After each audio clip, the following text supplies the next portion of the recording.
Bueno, yo voy a empezar hoy una serie de estudio. Nuestra idea es proyectarte en este año 2026 diferente que ningún año, ¿verdad? Para eso vamos a orar a Dios durante estas semanas, la siguiente semana es la siguiente, en poner metas en nuestras vidas. ¿Qué queremos lograr en este año? ¿En quién nos queremos convertir? Y luego al 31 de diciembre del año 2026 decir, lo logré. Dios me acompañó y esto era lo que yo iba a hacer y cada año seguir creciendo en todo aquello que tenemos que hacer, ¿verdad? De todo corazón, ¿verdad? El año pasado me puse varias metas y yo sé muchos también lo lograron. Quizás durante el tiempo en que voy desarrollando este estudio le voy a contar algunas de las metas que Dios bendijo en mi vida, en lo laboral, en lo espiritual, en la lectura de libros, en mi preparación, en varias cosas. Dios hizo milagros realmente. Así que voy a empezar con una, no sé si alguna vez vieron la película Qué bello es vivir. No es La vida es bella, que es más conocido, hace más hasta esta, hacia acá, ¿verdad? Sino qué bello es vivir. Y ahí está. No vi. Qué bello es vivir, o en inglés, It is a Wonderful Life. Es una película estadounidense del año 1946. ¿Alguno es de 1946? No. Entonces, no vimos. No estuvimos en el estreno, por lo menos, ¿verdad? Dirigida y producida por Frank Capra, un capo realmente fue este hombre, basada en el cuento de The Greatest Gift, El mayor regalo, ¿eh? Un libro muy, muy bueno. Esta es una película que tienen que ver alguna vez en la vida. Así que quiten una foto y después vayan a YouTube o a algún lado, Netflix, qué sé yo, en alguno de estos multicanales y van a encontrar allí qué bello es vivir, ¿eh? Muy interesante. Quiten foto, pero no a mí. Es la historia, voy a contarla así rápidamente para introducir el tema de hoy. Es la historia de un hombre que sueña con viajar por todo el mundo, de construir edificios, cosas en los Estados Unidos, entre paréntesis, ¿verdad? Este hombre. Pero que en lugar de ello no hace eso que él soñaba desde chico, sino que se queda en su casa, se queda en su barrio, se queda en su ciudad, una ciudad pequeña, porque repentinamente él escoge lo que él cree que es correcto para otras personas. Para otras personas, no para él, porque él que quería hacer, soñaba en esto. La película corre y George pasa por muchas crisis tratando de ayudar a la gente. Está a cargo de una organización que apoya a la gente, si tiene problemas de deudas, si tiene problemas familiares, si tiene problemas de esto. Él y su papá, toda la familia en realidad, el papá es que comenzó toda una organización para hacer esto. Pero luego el papá fallece y se pone grande, ya le comienza a delegar a su hijo George toda la responsabilidad. Y él no puede resolver todos los problemas, como nadie puede resolver todos los problemas. A veces los pastores sentimos en el corazón, queremos resolver todos los problemas, pero no hay caso. Y llega el momento en el cual él siente y cree que el mundo hubiera sido mejor si él no hubiera nacido. Le entra una sensación, digamos, de depresión. Y lo que él realmente estaba diciendo es que su vida no era una vida relevante. No es una vida relevante la mía, es una vida nada más del montón, ¿eh? Y en un gran giro de la historia se le aparece un ángel. Yo le voy a tener que contar toda la historia para eso, dice, pero después dice, ya, el pastor ya no me gusta la historia porque ya nos dijo todo.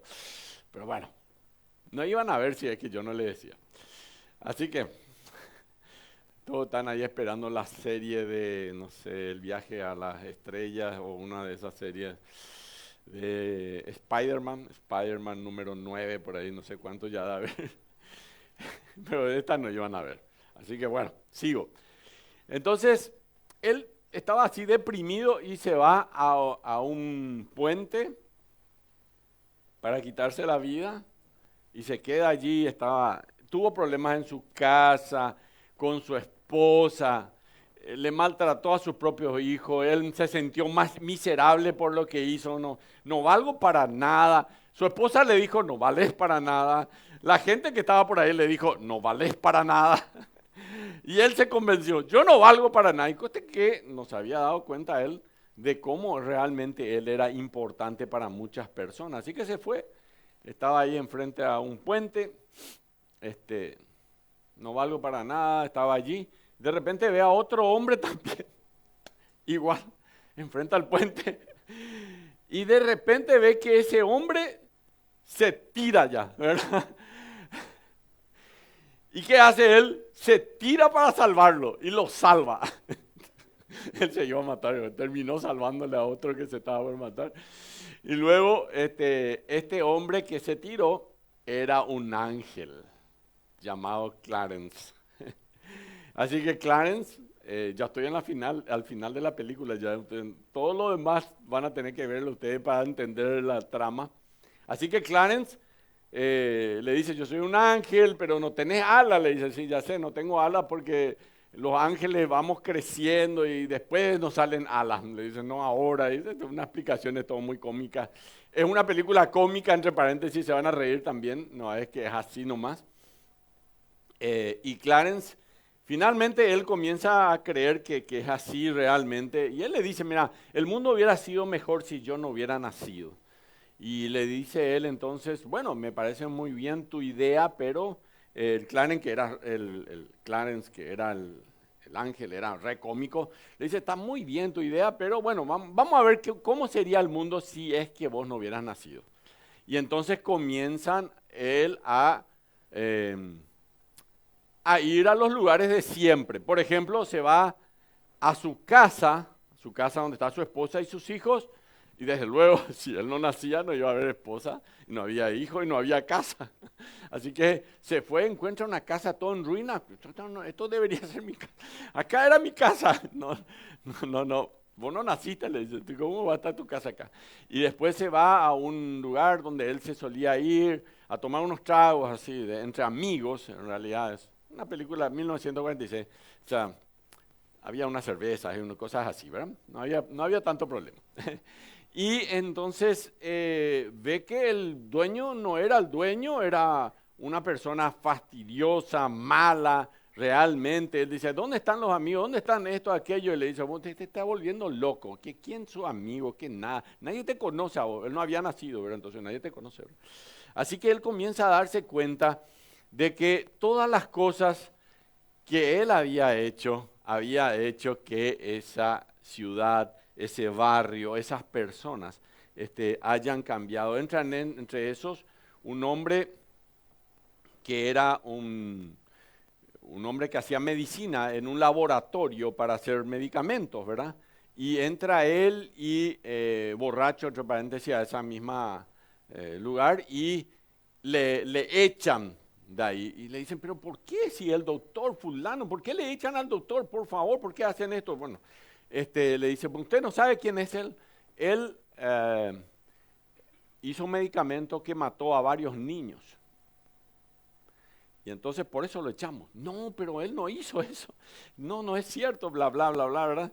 Bueno, tienen que ver la historia para saber qué pasó con este doctor realmente y cómo este hombre, George, salvó a esos niños. Justamente que este doctor hizo el medicamento mal y George le salvó a estos niños. Y así la historia continúa hablando. Clarence aparece varias veces y en esa oportunidad que tiene de que ver la ciudad que él vive sin que él haya nacido, ahí se da cuenta de la importancia de lo que él había sido, era para muchas personas. Y a veces no sabemos lo que Dios hace a través de nuestras vidas, lo que Él hace por medio de nuestras vidas y por medio de nuestro testimonio para mucha gente. Cuando trabajaba en la presidencia de la República tenía apenas 15 años, 16, era menor de edad, desde luego, igual nomás en la época de la dictadura, hacían los decretos y ya te nombraban. Tenía un compañero de trabajo que era cristiano. Y él era un buen cristiano, ¿verdad? Hasta que en un momento tuvo muchos problemas con su esposa, con su familia, y en una fiesta que hicimos los compañeros, yo no me iba, tenía apenas 15 años, a mí no me invitaban porque era menor de edad, y él se fue, se emborrachó, y al día siguiente, este que era cristiano, era el tema de la oficina, que finalmente lo hicimos caer, que hicimos esto, pero cuando él vino y llegó ahí, lo veían un poco a él compungido, digamos, con un peso por lo que había él, digamos, la habían visto borracho. Él estaba mal y, sin embargo, las personas que estaban alrededor de él se comenzaron a sentir mal también con él en aquel entonces, hace unos años atrás, ¿verdad? No sabemos cómo estamos influenciando muchas veces a muchas personas sin darnos cuenta. Y pasan los años. Así que le invito a ver esta película que es muy, muy importante. Pero hay algo que me gustó mucho, a pesar de lo oscuro que era la vida de George, según él, ¿verdad? Él no había visto el impacto positivo que él había dado a otras personas. Y Clarence, el ángel, le dice, la vida de cada hombre toca muchas otras vidas. Esto le dijo Clarence, el ángel. Y George había tocado muchas vidas de maneras pequeñas y había marcado una diferencia. Yo te quiero preguntar, y hasta ahí va mi introducción hoy. Yo te quiero preguntar, ¿has visto tu vida alguna vez desde ese ángulo? ¿Has pensado en cómo querés que se te recuerde en la historia de tu vida? ¿Crees que puedes vivir una vida de trascendencia? ¿Que puedes hacer cosas que realmente importen? ¿Que puedes hacer historia y una historia muy grande en tu vida? Si que pensás así, este va a ser el inicio de una serie que se llama Renueva tu rumbo. Y yo espero que te sea, y que vean también esta película si pueden, por favor. En YouTube está en español, así que no hay problema. Si la respuesta a estas preguntas es sí, tienen en sus manos la posibilidad de hacer una gran historia, una historia que sea de trascendencia. Ahora, ¿cuál es la clave para una vida de trascendencia? Nos preguntamos. Y la clave para una vida de trascendencia es no perder el tiempo. Efesios capítulo 5, versículo 17 dice, aprovechando bien el tiempo porque los días son malos. Hay que aprovechar el tiempo. El que pierde su tiempo, pues no va a tener una vida de trascendencia nunca. Y la respuesta de cuál es la clave para vivir una vida de trascendencia está en el vivir nuestras vidas intencionalmente. Cuando usted vive su vida cada día intencionalmente, casi no hay límites para lo que podemos hacer a través de nuestra vida. Y podemos transformarnos a nosotros mismos, podemos transformar nuestras familias, podemos transformar nuestra comunidad, podemos transformar nuestra nación y podemos transformar nuestra iglesia para la gloria de Dios. Un gran escritor, John Maxwell, a quien le sigo siempre, y lo conozco personalmente, escribió, cuando usted utiliza intencionalmente su vida cotidiana para realizar un cambio positivo en la vida de otros, usted comienza a vivir una vida relevante. Usted comienza a vivir una vida relevante. Ese es un claro ejemplo de que muchos ejemplos de este tipo encontramos en la palabra de Dios. Y lo vemos cuando Jesús dice que Dios nos va a guiar a nosotros. Por ejemplo, en el caso de un gran hombre de Dios que fue Josué. Josué era el hombre que estuvo a los pies de Moisés. Cuando Moisés sube al monte de Sinaí para recibir los 10 mandamientos, lean la Biblia, Éxodo capítulo 3, capítulo 2 ya está ahí, ¿verdad? ¿Quién estaba ahí? Josué a su lado, Subió con él hasta un lugar, pues le dije, quédate acá porque es medio peligroso hasta donde yo voy a llegar, ¿verdad? Acuérdense que los judíos creyeron de que Moisés había muerto, ¿verdad? Porque veían rayos y truenos sobre el monte de Sinaí. Entonces ese se murió, nuestro líder se murió, ¿verdad? Y que hicieron un becerro de oro, ya saben toda la historia. Moisés llegó ahí. ¿Qué hicieron? Un becerro de oro, ¿verdad? Y comenzaban a adorar a un becerro, ¿verdad? Moisés rompe las tablas de los 10 mandamientos y Dios le manda otra vez de vuelta allá, anda otra vez de vuelta allá, vamos a hacerte de vuelta estos 10 mandamientos que, bueno, quedaron escritos al final. Así que cuando usted utiliza intencionalmente su vida cotidiana para realizar un cambio positivo en la vida de otros, usted comienza a tener una vida relevante, ¿verdad? Y Josué, este hombre, dijo, cuando ya terminaba, él había conquistado la tierra prometida. ¿Saben que Moisés no entró a la tierra prometida? Moisés no entró, cometió ahí un error, un pecado, ¿verdad? Le golpeó a la roca, ¿verdad? Dios le había dicho que le habla a la roca. Acuérdense que la roca es símbolo del Señor Jesucristo, la roca de nuestra salvación, dice el salmista. Así que él le tenía que hablar a la roca, le golpeó a la roca. No vas a entrar porque desobedeciste, no entró. Lo vio desde lejos, Dios le hizo subir a un monte, lo vio, mira, allá está la tierra prometida. Ahí tenía que haber estado y hiciste esto. Un hombre que tiró 10 plagas, hizo que todos los milagros, el mar rojo partió en 2, ese hombre no entró a la tierra prometida. ¿Quién entró? Josué. Dios levantó a un líder allí, del ejército, un militar, y dijo, bueno, vos vas a hacer esto. Y él entró allí a la tierra prometida. Ya Josué entró, se peleó con todo. Era el más viejito, él y Caleb. Caleb era más viejo otra vez que él. Eran los dos que entraron de los príncipes, aquellos que habían venido con malas noticias en vez de buenas. El resto había muerto y toda la generación eran todos jovencitos, el resto había muerto.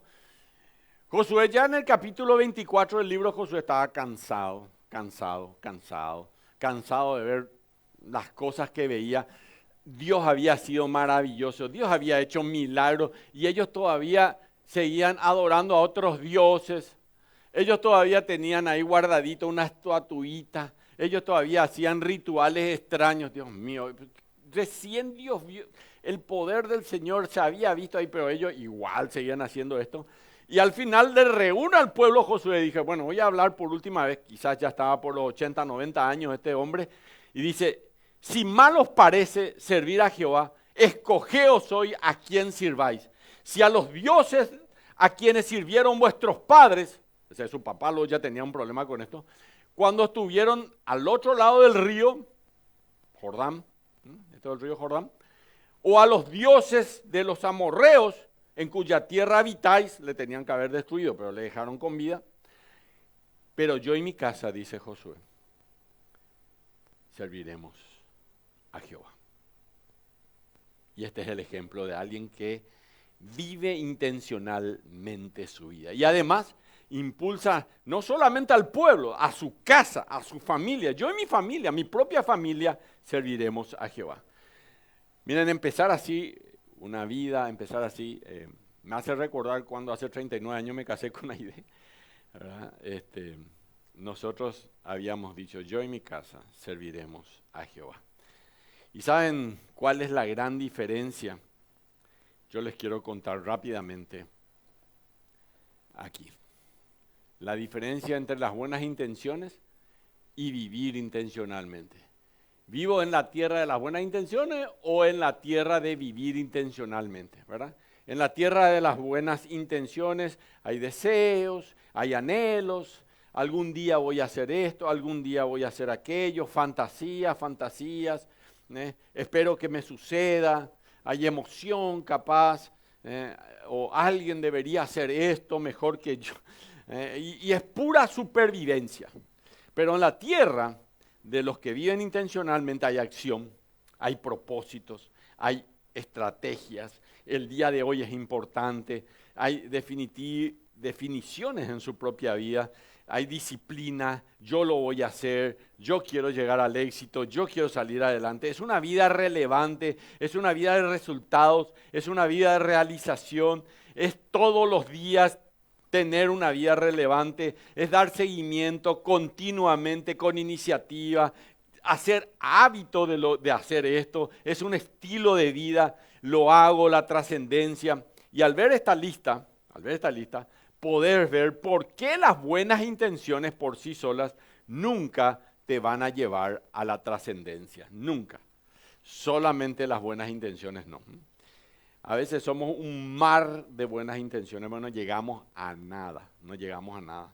Y la Biblia y la vida también está llena de personas que vivieron una vida con buenas intenciones, pero también está llena, sobre todo la Biblia, de personas que vivieron una vida intencional. Y estas personas no se quedaron con las buenas intenciones, sino que hicieron mucho más. Entre ellos, Josué ya es un hombre que dijo, cómo me gustaría tener la tierra prometida. Él entró a la guerra y lo llevó. Y otro hombre es Daniel, y hoy quiero hablarles acerca de este hombre llamado Daniel. Para mí es el máximo ejemplo, Daniel, del reset. Se reseteó él. ¿Por qué? Porque él se va, Daniel, busquen en la palabra de Dios, Daniel capítulo 1. Daniel capítulo 1. El versículo 8,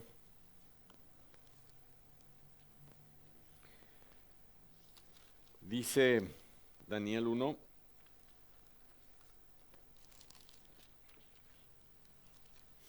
ahí está, en el Antiguo Testamento desde luego, versículo 8, bueno, dice, en el año tercero del rey Joacim, rey de Judá, vino Nabucodonosor, rey de Babilonia, a Jerusalén y lo sitió. Es decir, estaba ahí Israel y los caldeos, que son los babilonios, vinieron y sitiaron la ciudad para tomarla. Y el Señor entregó en las manos de Nabucodonosor a Joacim, rey de Judá, y parte de los utensilios de la casa de Dios y los trajo a tierra de Sinar, a la casa de su Dios, y colocó los utensilios en la casa de los tesoros de su Dios. Eso pasó, la introducción. ¿Qué había pasado con el rey Joacim? Joacim, vinieron los caldeos, una comisión, una comitiva de los caldeos. Vinieron queremos visitarte, rey, claro, de otro reino, ¿verdad? El reino de los caldeos, al rey de Judá, Joacim. ¿Podemos visitarlo? Sí, claro, vengan. ¿Y qué hace Joacim? Vienen los del reino de los caldeos, así unos embajadores, ¿verdad? Una comitiva, y él comienza a mostrarle todos sus tesoros. Le muestra los tesoros, le mete a la casa de Dios, le muestra todos los tesoros de la casa de Dios, que había mucho oro, ¿verdad? En el templo de Jerusalén y en todos estos lugares. Y él alardea de todo el oro que tenía él. Y entonces le mostró al enemigo. ¿Y qué pasó después? Aparece Nabucodonosor con un ejército. Ok, queremos ese tesoro que nos mostraste. Venga aquí, ¿verdad? Y eso es un poco lo que está pasando en este lugar. Así que Dios, porque él alardeó de los tesoros, los mostró, cae Jerusalén en aquel entonces. Nabucodonosor conquista Jerusalén. Luego él estando allí recibe la noticia de que su papá había muerto y regresa Nabucodonosor a Babilonia para hacerse cargo de los asuntos del estado allá. Y deja a Joacim de vuelta en el trono, pero se lleva a unos rehenes con él, incluyendo a 4 personas que ustedes lo van a conocer hoy, porque seguro que lo conocen. Uno de ellos se llama Daniel y sus 3 amigos que son amigos leales a Daniel y leales también a Dios. Nabucodonosor no contaba con el real compromiso que tenían Daniel y sus 3 amigos, ¿verdad? Ellos habían preparado su corazón y se volvió impermeable a todo lo que le querían meter en ese entonces. Es un ejemplo realmente. Y vamos a irnos al capítulo 1, versículo 3 al 5. Y dijo el rey Nabucodonosor a Aspenaz, jefe de eunucos, que trajese a los hijos de Israel del linaje real de los príncipes, muchachos de quienes no hubiese tacha alguna, de buen parecer, enseñados en toda sabiduría, sabios en ciencia, de buen entendimiento, idóneos para entrar en el palacio del rey, y que les enseñase las letras y las lenguas de los caldeos. Es decir, no van a más hablar en hebreo, van a hablar en lengua caldea.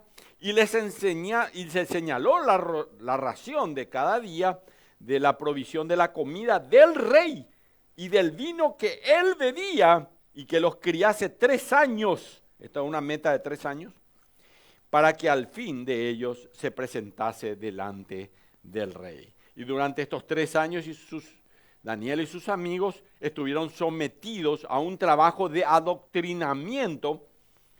Pensá bien en esta palabra, lo adoctrinaban todos los días. Ellos eran esclavos, así que no podían luego hacer nada más que lo que le decían aquellos que la habían conquistado. Y ellos ahí estaban fuertes realmente. Miren, muy interesante acá la palabra muchachos. En el hebreo original, esta palabra hace relación a chicos de entre 14 y 17 años. Eran jóvenes. En esa edad, es una edad, leyendo un poco algunos libros, decían, por ejemplo, que es la edad suficiente para adaptarse psicológicamente y lo suficientemente jóvenes para aprender todavía con facilidad y llegar a sentirse como en casa en la cultura de los caldeos. Y eso es lo que quería tener Nabucodonosor. Así que mi primer tema hoy es que necesitamos un ejemplo. Es Daniel y su vida en Babilonia, y lo examinamos en 3 áreas. Hoy estamos viendo un poquitito en el orden personal. Renueva tu rumbo. Número 1, un examen físico. Tenían que ser jóvenes sanos, fuertes y bien parecidos, dice la palabra de Dios. Y es interesante que la palabra joven acá es, en el idioma original, en el hebreo, entre 14 y 17 años. Y era la edad justamente para lavarle el cerebro a estos chicos. Y esto es lo que hoy también la cultura de este mundo está tratando de hacer en nuestras vidas. Tratando de lavarnos el cerebro, diciéndonos, lo que está mal no está tan mal. O para vos nomás está mal, pero no está mal para otros. Y vos tenés que ser más inclusivo, bla, bla, bla, bla. Vamos a hablar de eso realmente.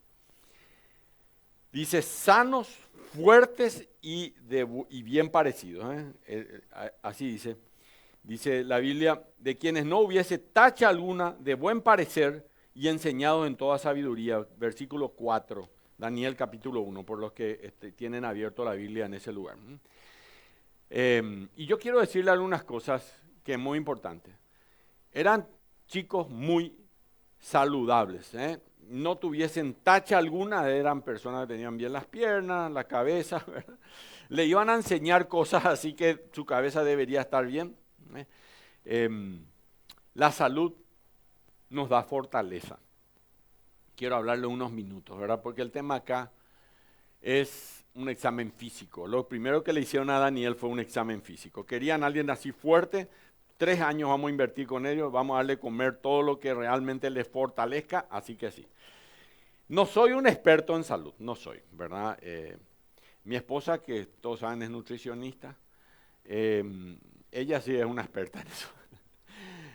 Y me mantiene a raya a mí, ¿verdad? Y para mí es una ventaja. Yo vivo una vida muy estresante, se habrán dado cuenta, ¿verdad? La familia, Tengo mis 3 hijas, 5 nietos. Tengo 5 empresas, 3 iglesias o 4. Y 5 ONGs aproximadamente manejo, y ustedes saben todo eso, ¿no? Que presido yo, ¿verdad? Así que les voy a tirar algunas recomendaciones. Número 1, coman bien. Coman bien. Muy importante. Número 2, hagan ejercicios. Si quieren ir al gimnasio, te felicito, ¿verdad? Pero si no podés ir al gimnasio, hagan lo que yo hago, ¿verdad? Yo me despierto y ya hago ejercicio. Ahí en mi casa tengo unas pesitas que no deben salir ni, no sé cuánto pudo haber salido, 30, 40 mil guaraníes por ahí cada una, ¿verdad? Con unos 80 mil ya tengo las pesitas. No quiero ser Mr. Músculo, no quiero representar a Paraguay como Mr. Músculo, así que no me interesa, solamente que no quiero perder masa muscular, nada más. Así que primero, coma bien. Segundo, hagan ejercicio. Tercero, un poco, aunque sea cada día, duerman bien. Duerman bien. Otra de las cosas importantes, no vayan a quedarse en el celular hasta las 3, 4 de la mañana. Duerman bien.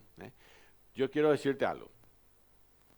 Tu salud te impacta emocionalmente, intelectualmente y espiritualmente.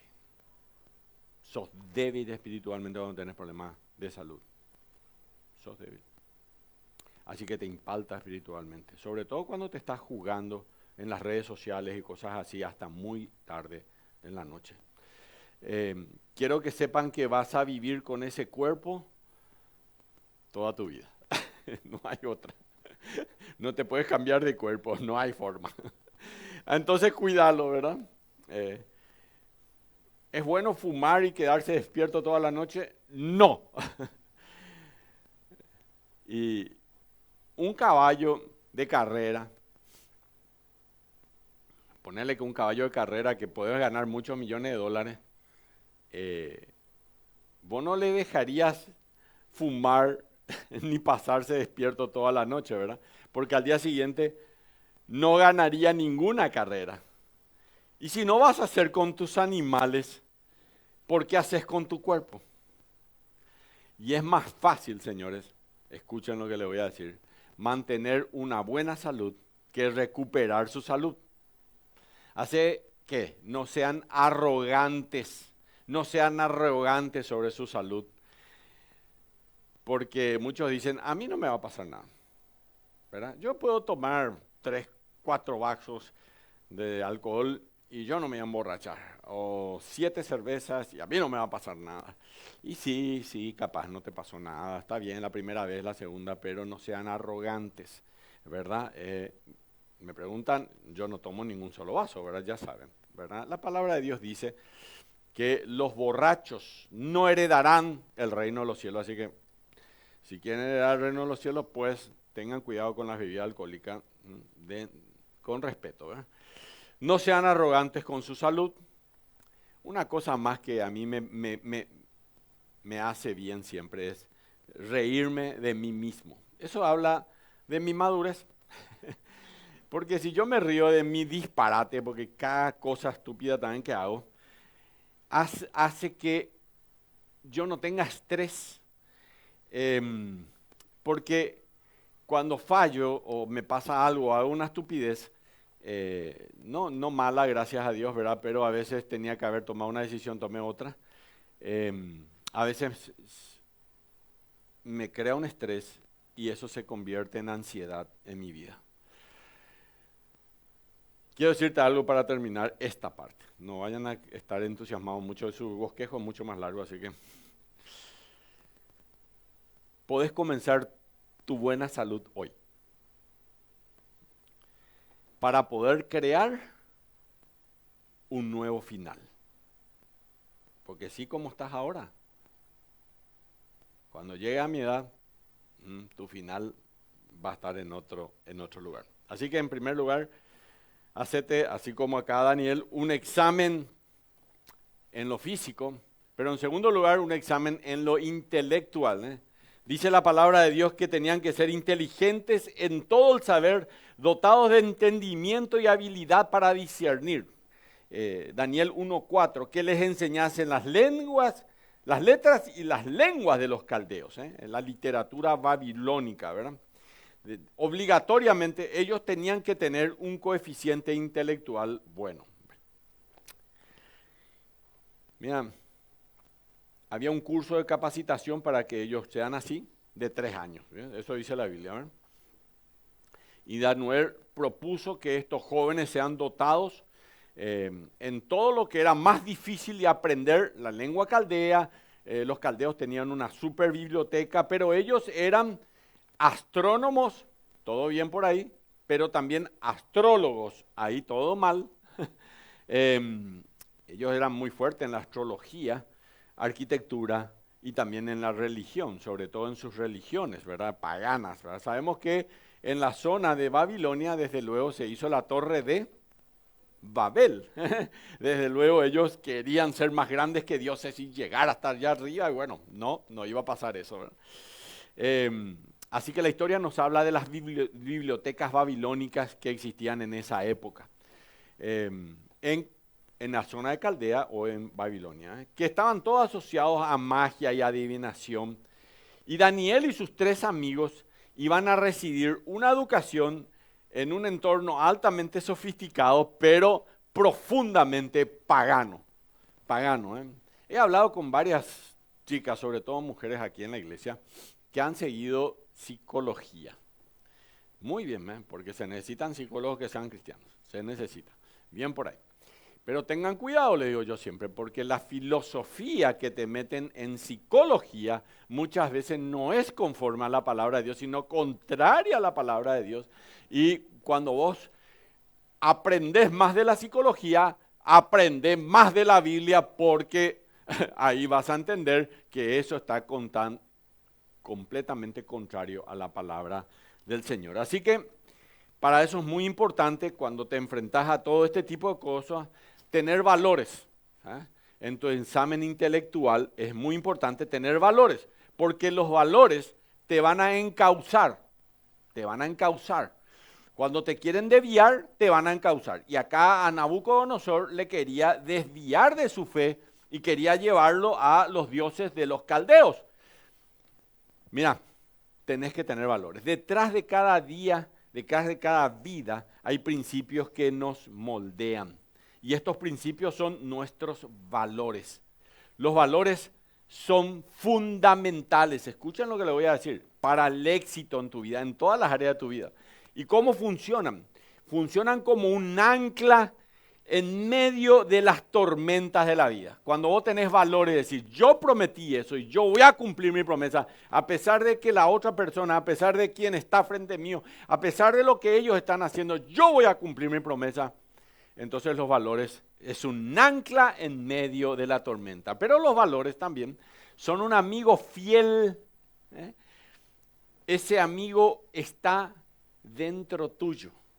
Porque cuando vos violás algo que está en contra del Señor, en contra de la palabra de Dios, es importante que ese amigo que sos vos misma o vos mismo, que está dentro tuyo, esté en paz contigo. Pues lo peor que puede ser es no estar en paz contigo mismo.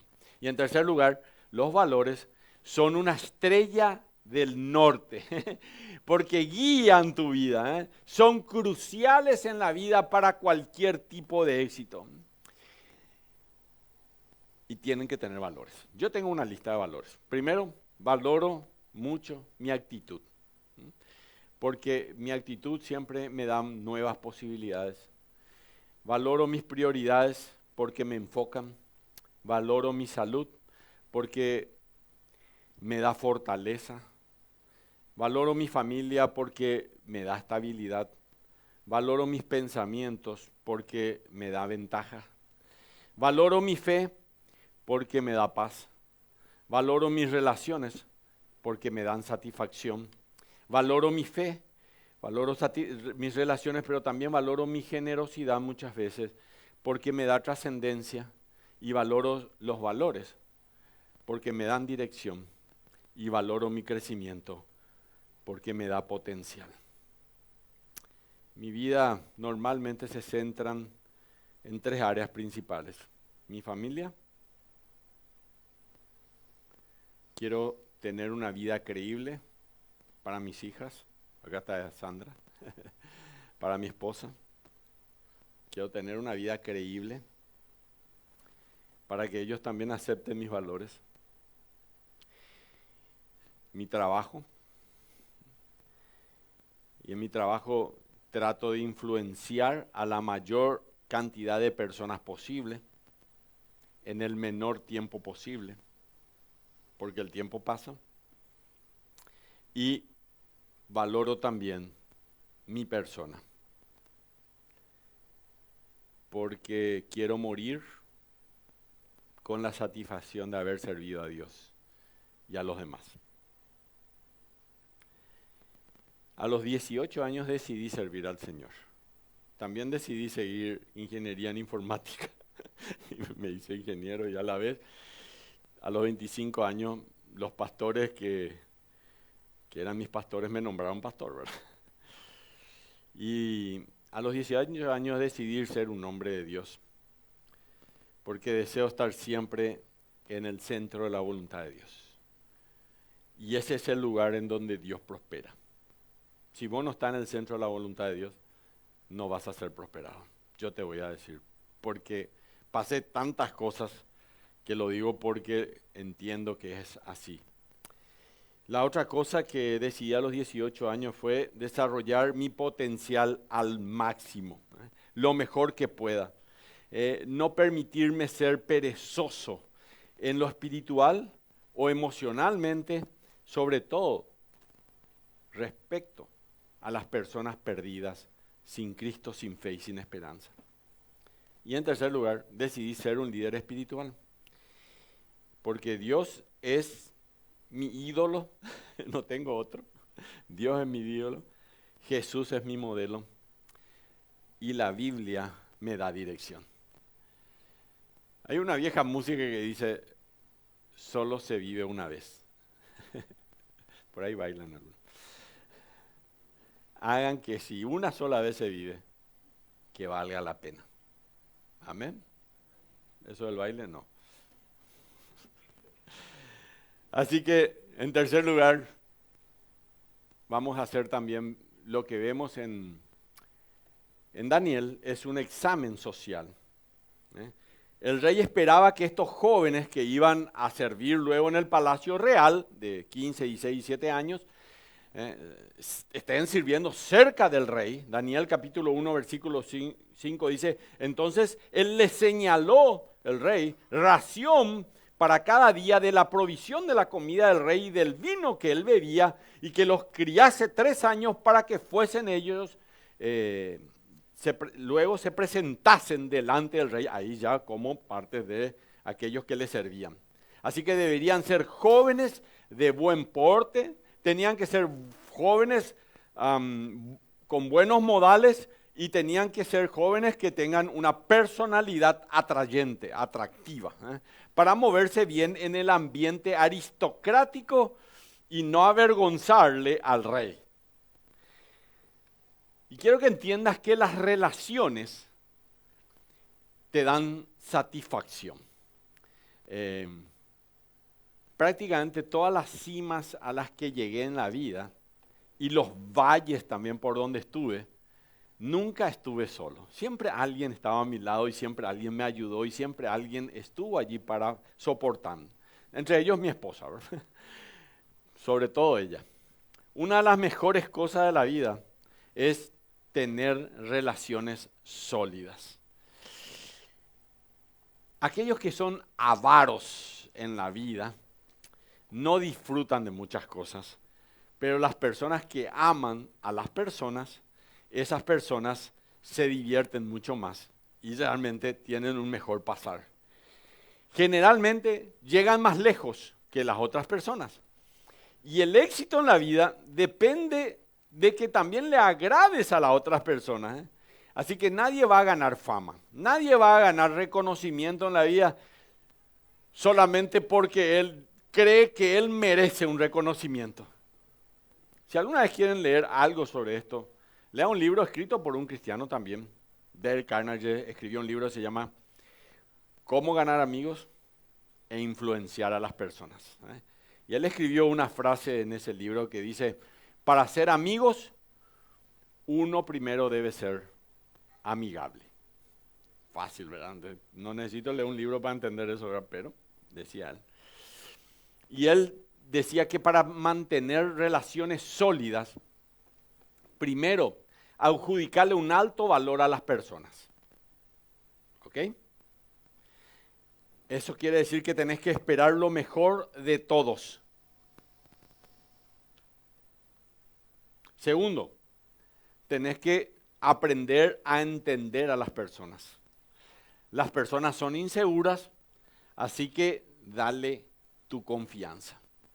Tercero, las personas quieren sentirse especiales. Así que compleméntalas en esa área. En cuarto lugar, decía él, las personas desean un mejor mañana. Muéstrales esperanza. En quinto lugar, decía, las personas necesitan ser entendidas. Escúchalas. En sexto lugar, las personas son egoístas. Somos. Habla a sus necesidades primero. Tenés que saber escuchar. Vos le querés decir algo y callate nomás. Primero escucharle su necesidad, ¿no? Eso es muy importante. Habla a sus necesidades primero. En séptimo lugar, las personas se caen emocionalmente constantemente. Aliéntalas, decía él. En octavo lugar, no cargues bagaje emocional. Tus problemas. Hay gente que se sienta contigo y ya te cuenta. Pastor, yo te quiero contar. Ya me contaste el año pasado. Pastor, te quiero contar. El año antepasado también me contaste eso. El bagaje emocional. Si querés tener amigos, tenés que únicamente, como dice Hebreos, capítulo 12, versículo 1. Así que hermanos, no dice eso. Dice, teniendo alrededor nuestro tan grande nube de testigos, despojémonos, ¿qué dice? De todo peso y del pecado que nos asedia. El pecado es pecado, ya saben, pero dice de todo peso. ¿Cuáles son los pesos? Nuestros problemas emocionales. Despojémonos, dice el Señor, de todo peso y del pecado que nos asciende. Así que ese bagaje emocional, déjalo en la mano del Señor. En noveno lugar, invierte tiempo en tus relaciones más valiosas. Si tenés un buen amigo, un amigo verdadero en la vida, sos afortunado. Y quiero decir algunas cosas yo. Yo soy afortunado. Gracias a Dios por mis buenos amigos. Así que él pasó por un examen físico, Daniel. Pasó también por un examen intelectual y pasó por un examen social. Y eso es lo que le dio valor a la vida de Daniel. Daniel se le cambió su nombre. Yo no sé si ustedes saben, lean la Biblia. Daniel capítulo 1 del versículo 1 del 5 al 7 dice, le cambiaron el nombre. Su nombre Daniel significa Elohim. Dios es mi juez. Y le cambiaron por otro nombre que es Belsasar. Bel guarda su vida. Imagínense. Bel es Belcebú. Él guarda tu vida. Ahora vos te llamabas antes Dios es juez. Y ahora te llamo Bel o Belcebú, guarda tu vida. Que todos los días te digan eso, imagínate, Bel, te guarda tu vida, Belsasar. Ananías, el otro amigo, Ananías significa Jehová ha favorecido. Ananías le cambiaron por el nombre de Sadrach, que es Acú sea exaltado, en honor a uno de los dioses babilónicos que es el dios de la luna.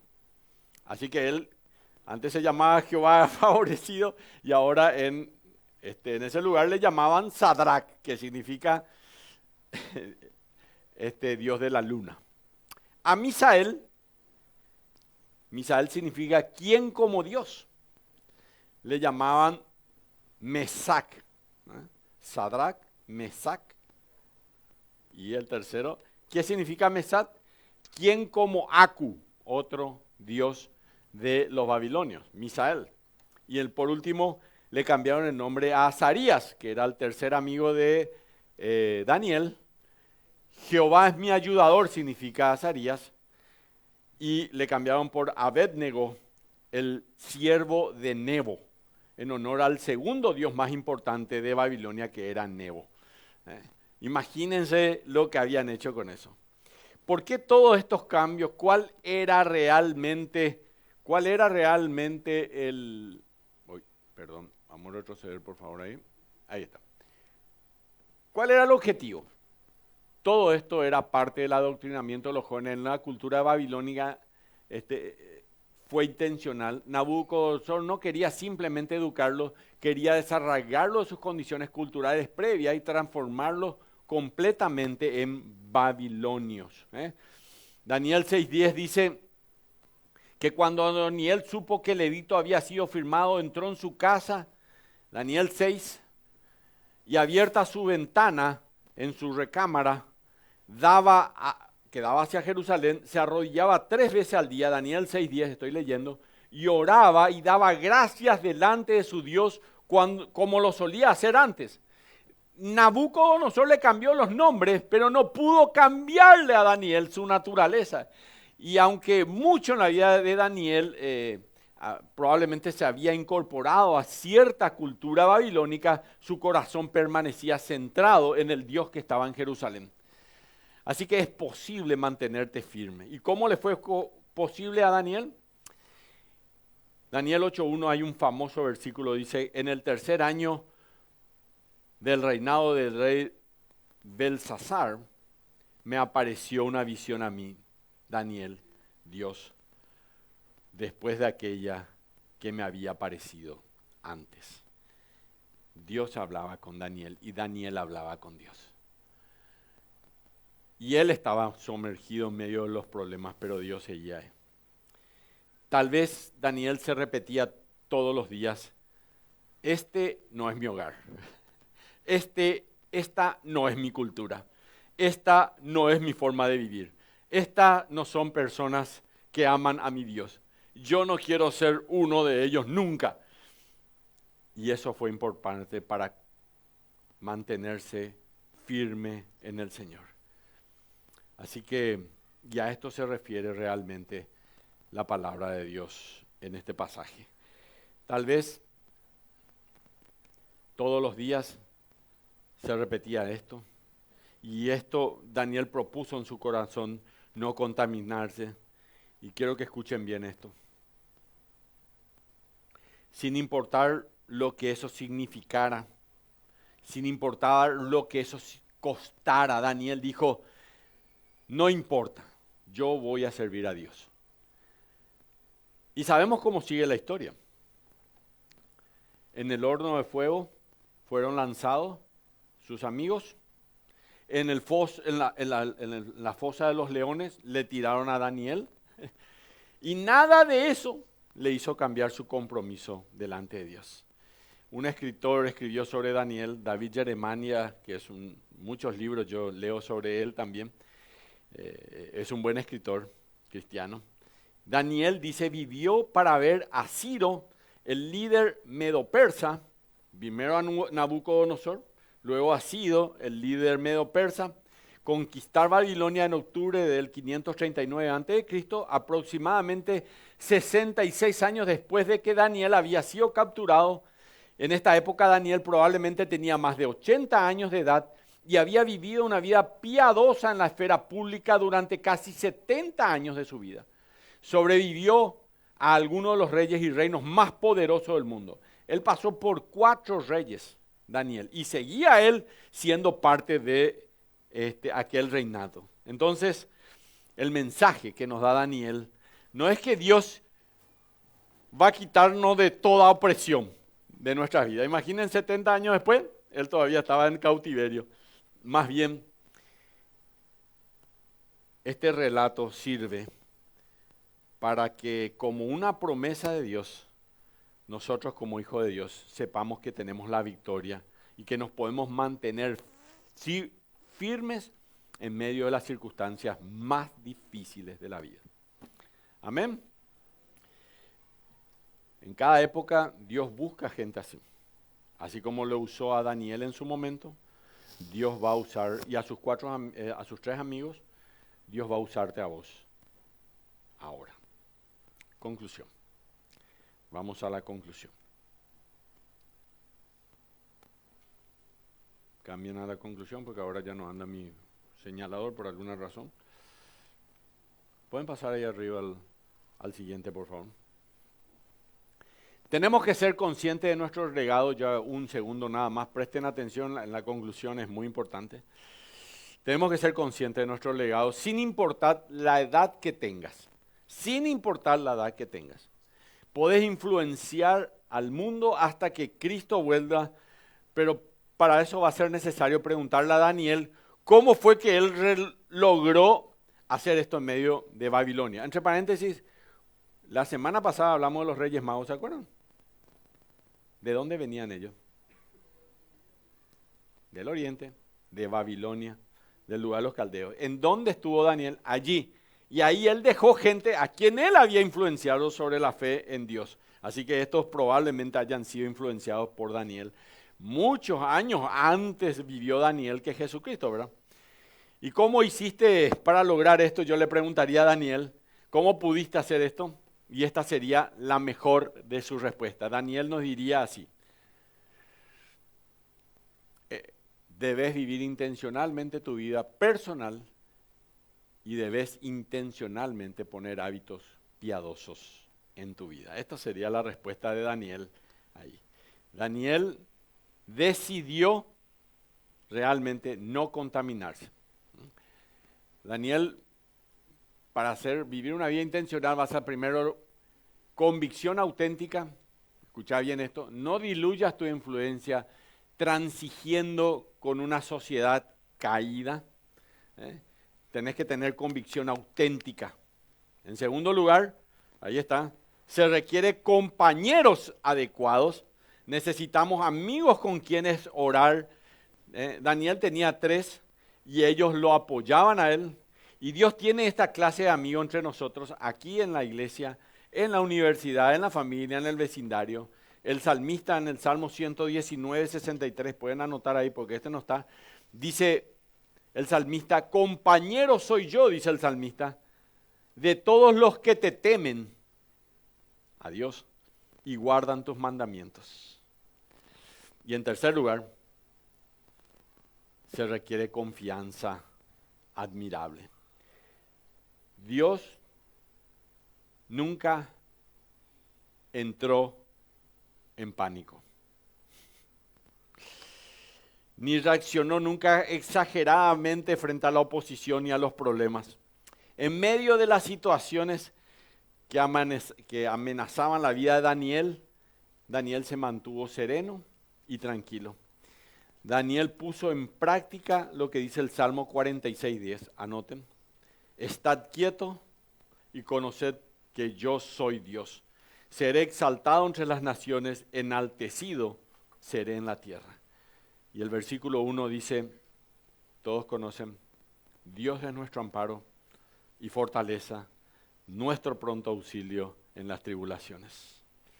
Y concluyo con esto que encontré en uno de los libros de este autor que se llama Warren Wiersbe, y él escribió esto. El pastor Warren Wiersbe dijo: cada creyente es un conformista o un transformador. ¿Cuál de los dos sos vos? ¿O estamos permitiendo que nos metan en el molde de este mundo? ¿O estamos transformando cosas en el mundo en el cual Dios nos ha puesto? Los transformadores no siempre tienen una vida fácil, pero sí emocionante. Y nos da gran deleite saber que Dios nos está utilizando para influenciar a otras personas. El diablo no sabe qué hacer con las personas que tienen convicciones auténticas. No pudo con Daniel y sus amigos. No sabe qué hacer con las que tienen convicciones auténticas, con los que tienen compañeros adecuados y los que tienen una confianza admirable en su Dios. Pero el Señor sabe qué hacer con esas personas. Y Él las usa para cambiar el mundo. Y seguramente te va a usar a vos también. Solo si tomás la decisión de convertirte en un hombre como Daniel y llegás a vivir como un ciudadano en el cielo, en este mundo. Y esta es la intencionalidad que Dios bendecirá sin ninguna duda. Amén.